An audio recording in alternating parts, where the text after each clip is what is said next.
Yeah, I am Letty Moss. I am on the faculty of the College of Dental Medicine, it is now called, and I have been here for 49 years. In 49 years there are lots of memorable moments, and there was, of course, when I came here with a job offer to Columbia University. It was really great.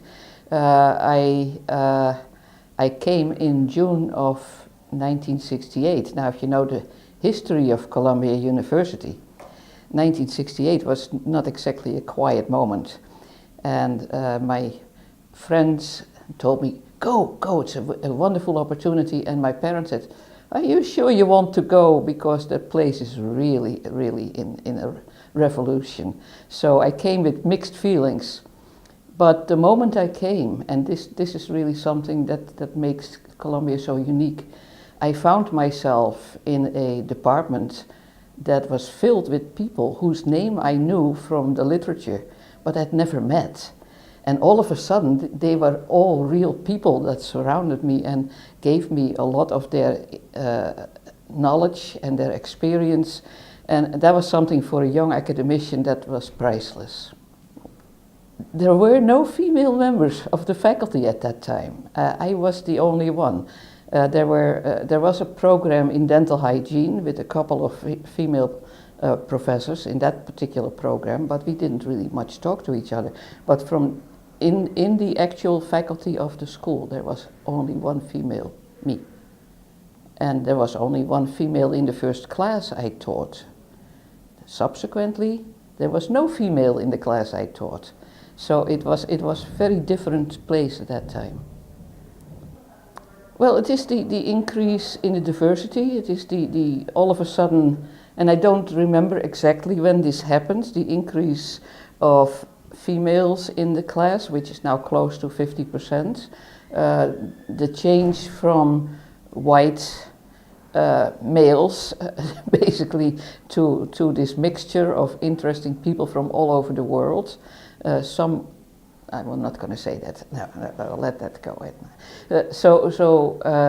This was really a time when the school was undergoing a lot of change. It went from its very predictable, traditional dental college type of place to a place where there was a lot of research, where there was a lot of excitement of research just, you know, I grew with it. So in a sense, when you're growing with it, you don't really see precisely what happens. But when you look back, you say, wow, there's a lot of change happening. So there have been a lot of changes in 49 years, there have been a lot of changes. And so we went from the change of a pure white male class with an occasional female to this mixture of people from different parts of the world, a different ethnic background, different racial backgrounds, females now really taking about 50% of the class. So those are interesting and wonderful changes. The changes also happened with the faculty, so not only the student body changed, of course, but once you start training more females and more people with different ethnic backgrounds, you get also a mixed faculty. It takes a little while longer, but it happens. Well, first of all, again, I was involved in the creation of several dual degree programs. There are 3 dual degree programs currently on the books. I have 2 more coming, so hopefully if I ever leave this place, I will have 5 dual degree programs to my credit. The dual degree programs that I started were the DDS MPH, then was the second one really was the one in the business school, DDS MBA. And then we got Dr. Rosanna Graham. Rosanna Graham was a very willful young student, and she said that she wanted to have a degree in Teachers College. And we said, well, you can do that, but you have to do it on your own. And we helped her a little bit and got some help with her waiving of credits, but that was it. But she didn't like that idea. She wanted a program. Now, I have a lot of experience with Teachers College, and Teachers College doesn't like to work very much with other schools. And so I went to Teachers College. I said, I want a dual degree program. No, not happening. And so we literally, over the years, I kept bothering people. And finally, when there was a new president of Teachers College, she and I got along. I said, let's talk. And so we finally got it done. But it took a long, long time. And to this date, I think we are the only school with a dual degree program at Teachers College. I'm not 100% sure of that, but I think that is the case. So there are two more coming, just so that you have the full picture here. The two more that are coming are the dual degree with engineering, biomedical engineering, master's degree, and hopefully there will be one in data science.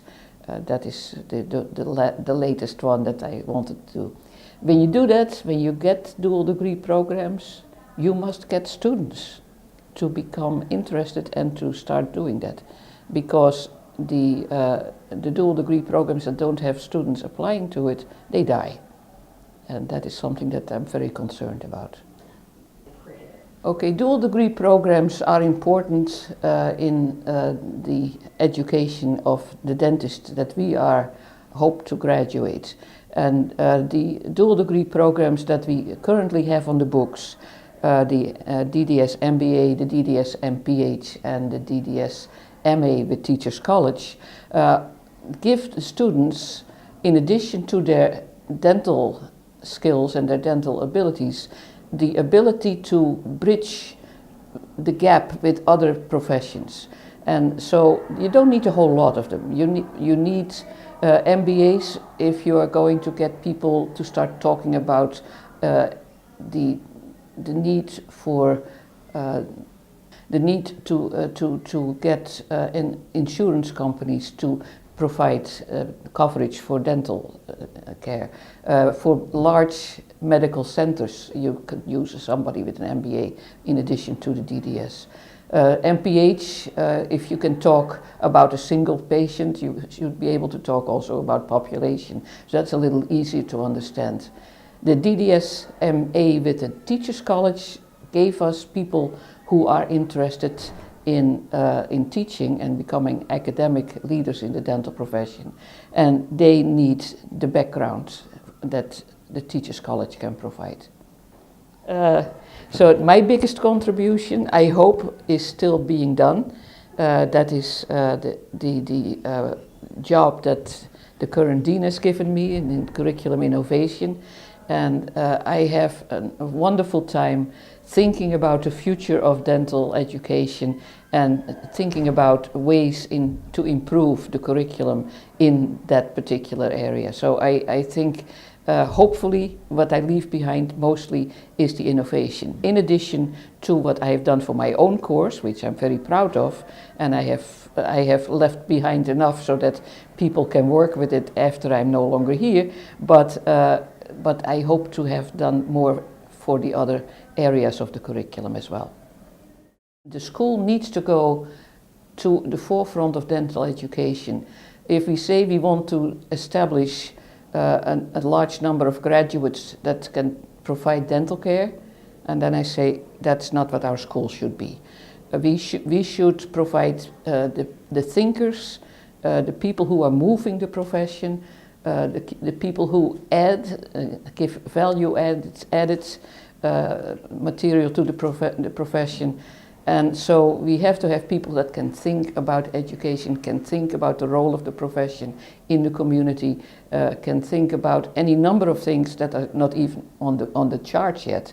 But if you're talking about biomedical engineering, for example, another area where I hope to have a dual degree program, that is the kind of thing, that is where the future is, that's where we need to be. And we need to be there first. Lots of things inspire me, but I'm not sure I'm willing to share that. Okay. No. My cats inspire me too. Yeah, sweet Ashley. What student inspired you the most? What student inspired me the most? That is interesting. There are a couple. Certainly Dr. Graham, Rosanna Graham inspired me a lot. It's wonderful to have a student who, in a sense, is aiming for the kind of career that you hope the best and the brightest will go for. And so, in that sense, Rosanna was wonderful. There were others, and I don't even want to mention names, but occasionally there is a student that really steps out of the box and really does something incredible. And I've had a few of those. Unfortunately, I had Michael Yuan, who of course died at a very early age. He was one of those people, a fantastic individual. I had others who I saw both in undergraduate, in the pre-doctoral program, that continued on in one of the specialties, and then did something amazing that I truly was blown away by. So there are students that make you believe that what you're doing is absolutely worthwhile, and students like that make the life of a teacher a wonderful life.